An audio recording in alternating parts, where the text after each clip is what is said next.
towards your body part, body movements, specifically chest and abdomen.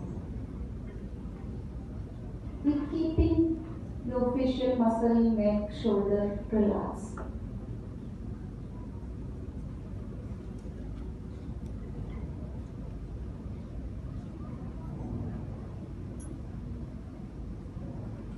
Try to feel the breath.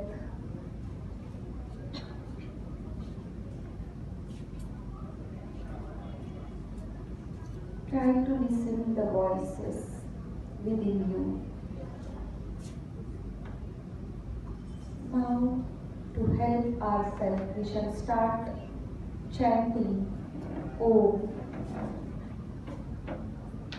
together.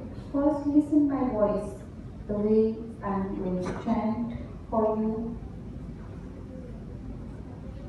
After inhalation, we should start chanting Omkar.